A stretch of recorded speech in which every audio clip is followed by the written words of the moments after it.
안녕하십니까 선생님들.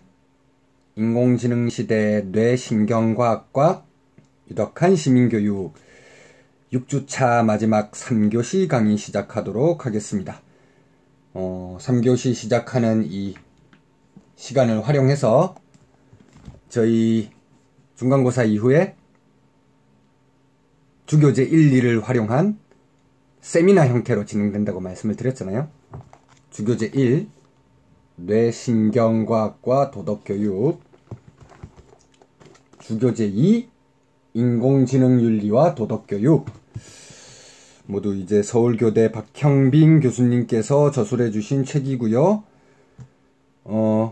주교재 2인 인공지능윤리와 도덕교육, 여기는 네 분 선생님이 발표하시고자 하는 챕터를 댓글로 공지사항에 달아주셨고요. 문제는 이제 이 책입니다. 뇌신경과학과 도덕교육. 이게 주교재 1이죠. 먼저 발표하게 될 그 책이고요. 네 분 선생님이 뇌신경과학과 도덕교육 책에서 발표하실 챕터를 선택해 주시면 되는데 지금 세 분이 선택해 주셨습니다. 합치면 7분 선생님이 선택해 주셨고요. 지금 강의 제작하고 있는 현재 제가 방금 전에 쉬면서 확인해 보니까 아직 한 분이 댓글을 통해서 그 선택을 안 해주셨더라고요. 뇌신경과학과 도덕교육 이 책이 저희가 먼저 세미나 진행하게 되는 책이기 때문에 오늘 강의 보시고 나면 목차에서 아직 선택되지 않은 챕터를 하나 고르셔가지고 공지사항 댓글을 통해서 꼭 발표하실 주제 선택해 주시면 감사하겠습니다. 자, 그러면 저희는 1, 2교시 살펴본 내용에서 이어서 제 논문의 253쪽입니다. 여러가지 AI 윤리 관련한 원칙들 좀 종합적으로 고려해가지고 어떤 방식으로 AI 윤리 원칙을 합의할 수 있을까 나름의 제 생각을 만들어 본 것이죠. 253쪽 제일 마지막 단락 아래에서 세 번째 줄부터 한번 보도록 하겠습니다. AI 윤리의 과제로서 그와 관련된 다양한 윤리 문제들에 적용할 윤리 원칙을 잠정적인 수준에서나마 수립하는 것이 반드시 필요하다고 볼 때 지금까지 논의를 통해 우리는 5가지 정도의 AI 윤리 원칙의 합의를 이룰 수 있을 것 같습니다. 구체적인 논의는 선생님들 읽어보시면 되기 때문에 제가 생략했습니다. 첫째는 자율성의 원칙입니다. 이것은 AI 기술에 대한 인간의 제어 가능성 및 이용자의 선택 가능성을 보장하면서 인간 자신이 자율적인 윤리적 행위를 수행하는 주체로서 자리매김하기 위해 우선적으로 설정되어야 하는 원칙이 될 것입니다. 둘째는 공공성의 원칙입니다. 이것은 표면적으로는 AI 기술이 인류 및 지구 전체 행복과 번영에 기여해야 함을 의미하며 반대 방식의 서술로는 AI 기술이 인간과 자연환경에 불리한 영향을 주어서는 안 됨을 의미하는 것입니다. 세 번째는 공정성의 원칙입니다. 이것은 실질적 의미에서 공정함을 의미하는 것으로 AI 기술에 대한 교육에서부터 서비스 등 다양한 영역에 이르기까지 평등한 기회가 부여되어야 함에 주목한 것입니다. 네 번째는 책무성의 원칙입니다. 이것은 절차적 차원의 공정함을 내포하고 있는 개념으로 AI 시스템 운용 과정에서 발생하는 오작동 문제에 있어서 책임 소재를 명확하게 하여 관련되는 당사자들 사이의 권익 추구에 있어 결함이 발생하지 않도록 하는 역할을 수행합니다. 다섯째는 투명성의 원칙입니다. 설명 가능성이라는 말로도 호환해서 사용할 수 있는 이 원칙은 AI 기술 개발 및 이용에서부터 문제 발생 시 해결을 위한 여러 방법에 대한 모든 정보가 투명하고도 알기 쉽게 설명할 수 있는 방법으로 사람들에게 제공되어야 함을 의미하는 것입니다. 다만 이런 원칙들의 설정만 가지고는 새롭게 도래해야 할 AI 시대의 여러 가지 문제들을 해결하는 것은 어려울 수 있겠죠. 이런 윤리적 원칙을 적극적으로 수행하는 행위 주체로서 인간들을 길러내는 예비적 노력 또한 반드시 선행되어야 하는 것인데, 이런 노력은 미래 사회의 직접적 일원이 될 학습자들을 대상으로 하는 교육을 통해 그 성과 달성의 희망을 가질 수 있을 것 같습니다. 앞선 두 논문의 아쉬운 점이라고 하면 교육에 대한 논의가 없었던 것이라고 했는데, 다행스럽게도 이 논문은 4장에서 AI 윤리 실현의 기반으로서 도덕교육 한번 다루어 보았습니다. 선생님들과 이 내용에 대해서 한번 살펴보면 좋을 것 같습니다. 또 슈밥을 한번 직접 인용해 보았는데요. 4차 산업혁명이 시민에게 권력을 주었지만 불행하게도 우리의 바람과 전혀 다르게 악용될 수도 있습니다. 세계경제포럼의 2016년 세계위험 보고서에서는 이런 현상을 권력을 얻은 또는 잃은 시민으로 표현하고 있습니다. 다시 말해 개인과 공동체가 기술로 인해 권력을 얻는 동시에 정부와 기업, 이익 집단에서 소외되는 현상이라는 것이죠.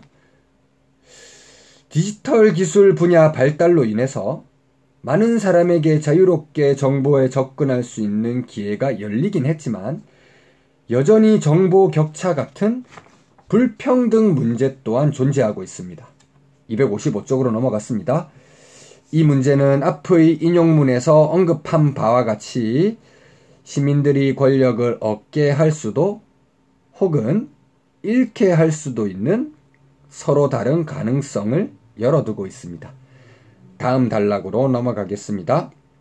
4차 산업혁명 시대에서 시민들이 권력을 얻어 보다 발전적인 방향의 전개가 가능하기 위해 우리에게 필요한 것은 무엇일까요?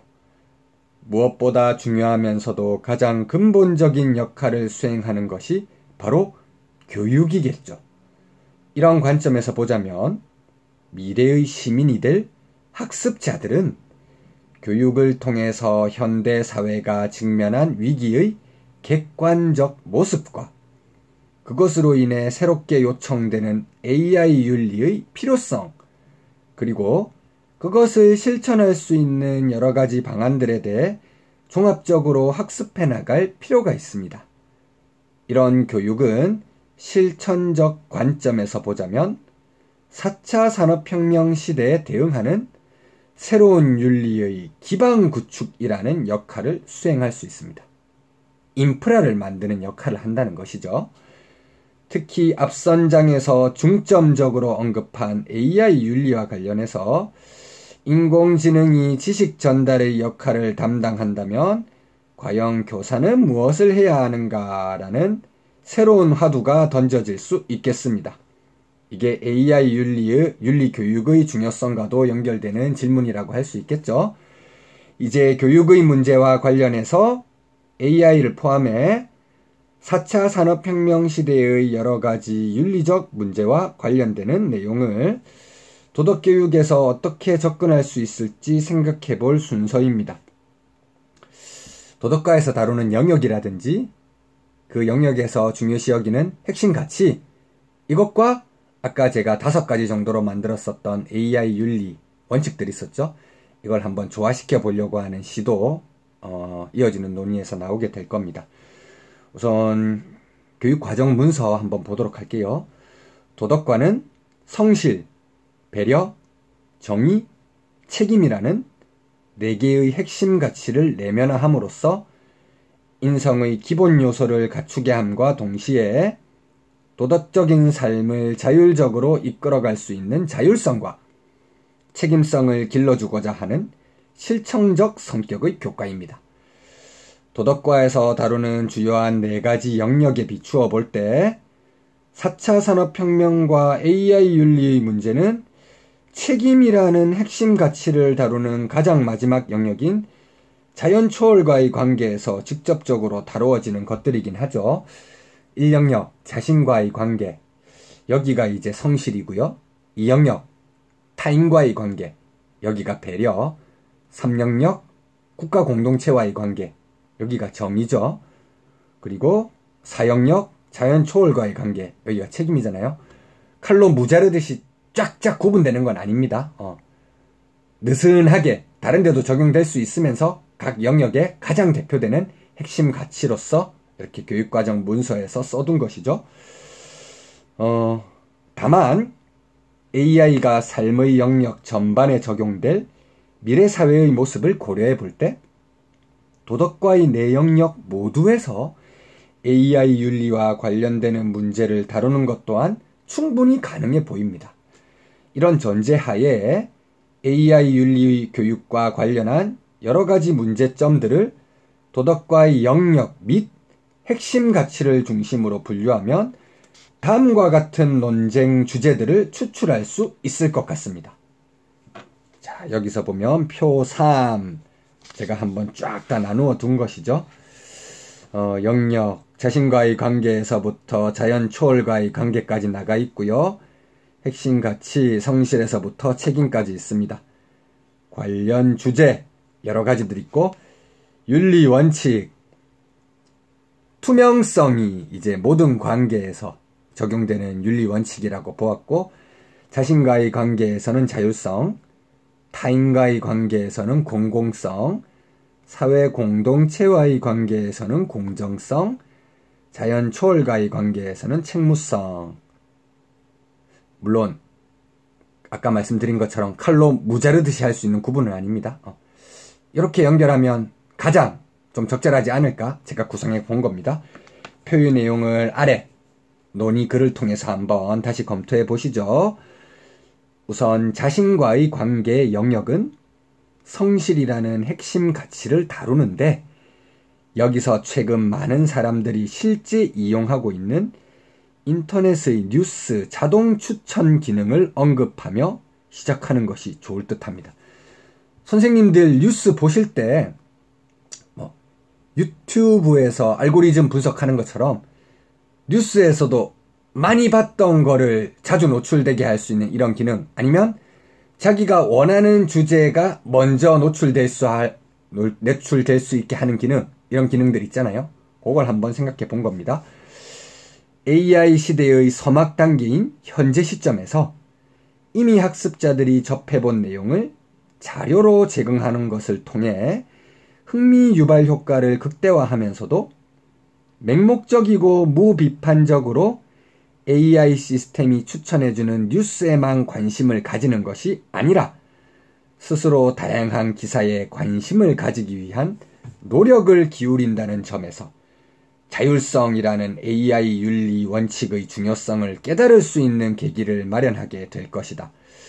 저 같은 경우는 학교에서 애들한테 유튜브 영상 보여주려고 하면 어린애를 키우다 보니까 항상 어린애 관련한 만화라든지 자장가 막 이런 것들이 제일 처음 검색으로 뜨거든요.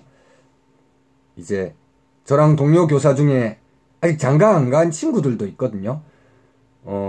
요즘 야구 경기에서 야구 선수들도 많이 보지만 치어리더들도 인기가 많죠. 치어리더 팬클럽도 있습니다.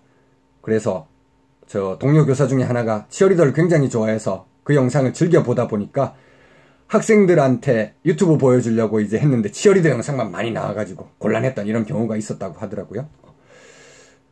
한번 보다 보면 계속 제공해주는 것만 보게 돼서 거기에 사로잡힐 수 있겠죠. 새로운 것 자율적으로 자기가 선택할 수 있는 능력, 이게 인간에게 필요한 것이 아닐까 한번 반성해 볼 수 있게 되는 그런 대목이기도 하겠습니다. 자, 다음으로 넘어가서요. 타인과의 관계 영역은 배려라는 핵심 가치를 다루는데요. 여기서 4차 산업혁명 시대의 핵심 기술의 대표 사례로 언급되는 3D 프린팅의 활용 방안에 대해 다루는 것이 효과적일 것 같습니다. 3D 프린팅의 활용법에 대한 개별적 조사 및 발표 이후 그것이 초래할 긍정적 효과와 부정적 효과를 종합적으로 토론하는 과정을 통해 인간 차원에서 저작권 침해 문제, 지구 차원에서 환경 부담 증가 문제 등을 논의하면서 인간을 포함한 자연 전체에 대한 배려 자세를 함양하는 기회로 삼을 수 있을 것 같습니다. 이것은 전체의 행복 추구 및 해악 금지와 관련되는 공공성이라는 AI 윤리 원칙과 자연스럽게 연결될 수 있는 부분이겠죠. 그리고 이제 세 번째, 사회 공동체와의 관계 영역에서는 정의라고 하는 핵심 가치를 다루고 있죠. 여기서는 정보의 편향 문제를 다루는 것이 적절할 것 같습니다. 분배 정의, 이것과도 관련될 수 있겠죠. 실제로 슈밥이 지적한 것처럼 디지털화된 4차 산업혁명 사회는 개인 중심 사회를 그 특징으로 한다는 점에서 정보에 접근할 수 있는 기회 및 능력의 차이 등으로 인해 권력을 얻거나 잃을 수 있는 두 갈래의 가능성을 열어두고 있습니다. 학교에서도 코로나 기간 동안에 온라인 수업이 활성화되다 보니까 디지털 기기 대부분 시도교육청에서 학생들이 다 사용할 수 있게 이렇게 보급을 해줬죠. 저희는 처음에는 1학년한테만 한 대씩 보급했다가 지금 올해 2학기 들어와서 전 학년 디지털 기기 그 크롬북 형태로 된 거, 태블릿 같은 게 다 하나씩은 보급이 됐습니다. 정보화 사회에서 분배정의 실현하기 위해서 국가도 굉장히 노력하고 있다는 걸 알 수 있는 대목이죠. 이런 상황에서 실질적 의미에서 모두에게 AI와 관련된 핵심 기술에 접근할 기회가 공정하게 부여되는 것은 정의라는 핵심 가치 및 공정성이라는 AI 윤리 원칙과 직결되는 내용이라고 말할 수 있을 것 같습니다. 자, 257쪽 넘어가겠습니다. 마지막으로 자연 초월과의 관계 영역은 책임이라는 핵심 가치를 다루는데요. 여기서는 자율주행 자동차라는 최근 가장 이슈가 되는 주제를 다루어 볼 수 있을 것 같습니다. 현재 본격적인 도입을 앞둔 주제를 다룬다는 점에서 매우 시의성이 있기도 하죠. 제가 이제 서울교대 출강하면서 안면이 있는 교수님들께 시간 있을 때마다 인사를 드리기도 하고 또 복도 오가면서도 우연히 마주치기도 하죠. 변순영 교수님께서 자율주행 자동차 이쪽에 또 관심이 많으시다 보니까 초등학교, 중학교, 고등학교 이렇게 해서 자율주행 자동차 관련 토론대회 개최하신 적이 있으시더라고요. 그래서 자기가 가르치는 선생님들 중에서는 초등학교 선생님이 많으셔서 초등에는 학생들이 많이 모집이 됐는데 중학교, 고등학교는 모집하기가 좀 어려워서 모집하는 거 좀 정 선생이 좀 도와주시게 이렇게 해서 제가 자율주행 자동차 토론대회 중학교 저희 학교 학생들 2팀 정도 나갔던 게 기억이 납니다. 그 당시에도 학생들이 굉장히 스스로 재밌어 하면서 준비했던 기억이 나는데요. 저희 학교 친구들이 아마 3등 정도까지 했던 것 같습니다. 네, 실제 재밌어 하면서 학생들이 접근할 수 있는 주제죠. 자율주행 자동차와 관련하여 제기되는 윤리적 문제 자체가 사고 및 오작동의 경우 어떻게 책임 소재를 물을 것인가에 대한 것이기 때문에 책임이라는 핵심 가치 및 책무성이라는 AI 윤리의 원칙과 자연스럽게 연결하는 수업 진행이 충분히 가능할 것이라고 생각했습니다. 256쪽에서 257쪽까지 제가 굉장히 제 주관적인 견해를 담아가지고 이런 방식의 수업 진행이라든지 핵심 가치, 윤리 원칙 선정하는 방식의 논의를 해봤었는데 이렇게 만들어낼 수 있는 경우의 수라든지 교육의 주제들 무궁무진하겠죠. 선생님들도 제 논의 전개에 힌트를 얻으셔서 선생님만의 AI 윤리 교육 나름대로 만들어 보는 것 충분히 가능할 수 있을 것 같습니다.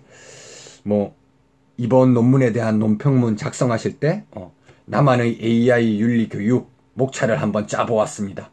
이렇게 해주셔도 굉장히 훌륭한 논평문이 될 수가 있겠죠. 자, 다음 부분 읽어보도록 하겠습니다.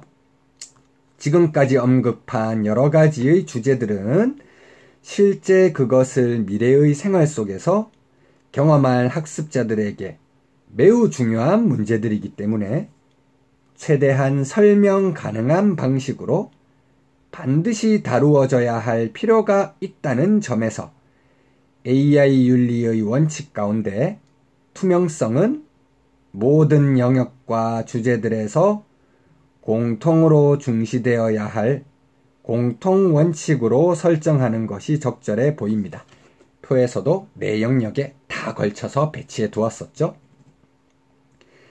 그리고 이상에서 언급한 다양한 주제들에 대해 효과적인 학습이 가능하기 위해서는 학생의 참여를 조장하고 수업에 대한 책임을 공유하면서 학습 공동체를 고무시킬 수 있는 교육적 노력이 동반되어야 할 것입니다.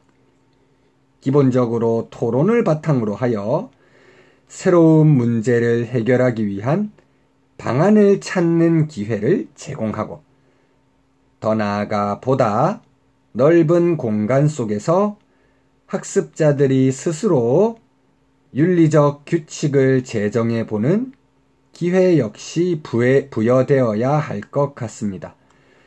학급 내지 학교 규모에서 모든 학생이 능동적인 의사소통을 통해서 합의를 도출해내기 위해 노력하고 그것을 바탕으로 하는 윤리적 규칙의 제정에 참여할 수 있어야 하겠습니다.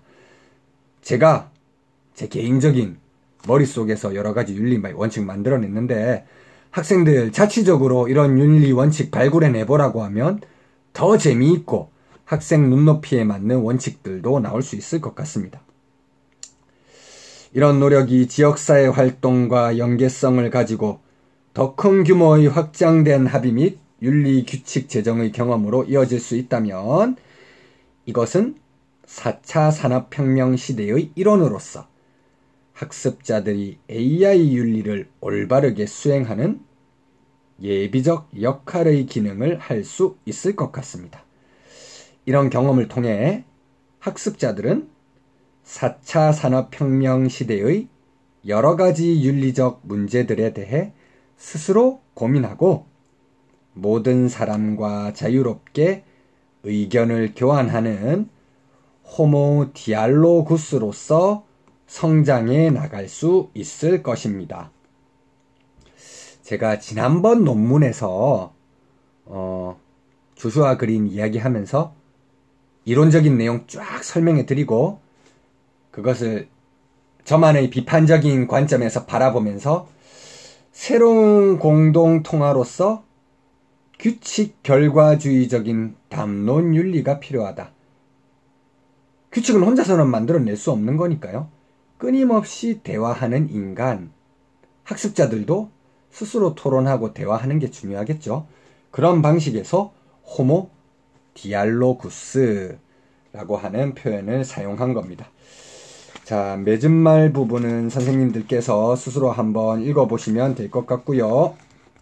처음 논문 소개해 드릴 때부터 말씀드린 것처럼 평이하고 좀 읽기가 어렵지 않은 그런 논문이었을 것 같습니다.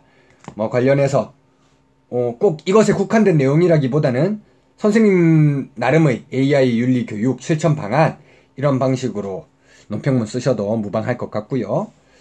저희가 이제 이후 일정을 좀 안내해 드리자면 다음 주에는 저희가 지금까지 진행했던 것처럼 이 논문에 대한 논평문 과제로 제출해 주시면 되겠고요.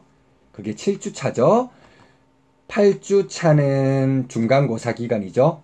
과제물로 대체한다고 하였습니다. 아까 말씀드렸던 한수 요나스 책임의 원칙 서평을 3매 정도 8주차 일요일까지 제출해 주시면 되고요. 한 권 다 읽으실 수 있으면 베스트고요. 시간적인 문제가 있으시면 시간 나는 대로 관심 있는 챕터만 골라서 읽으셔서 서평 작성하셔도 전혀 문제가 없습니다. 그 다음 이제 저희가 9주차부터 본격적으로 세미나에 들어가게 되죠.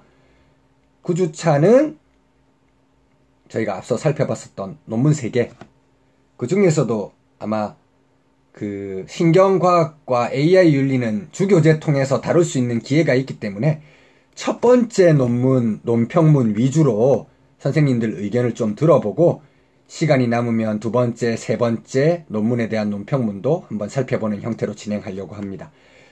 그리고 10주차에서는 한수 요나스 선생님들 서평 써오셨던 거 발표해보고 이야기 나누는 형태로 진행하겠습니다. 11주, 12주는 뇌신경과학과 도덕교육 선택해주신 선생님들 발표하시고 토론하는 형태로 진행할 것이고 한 주에 2분 정도 하게 될 것 같고요. 선택하신 목차 순서가 앞서는 선생님 2분부터 먼저 하는 형태로 하겠습니다. 11주차에 주교재 1 두 선생님, 12주차에 주교재 2 선생님 2분 이렇게 하시고요.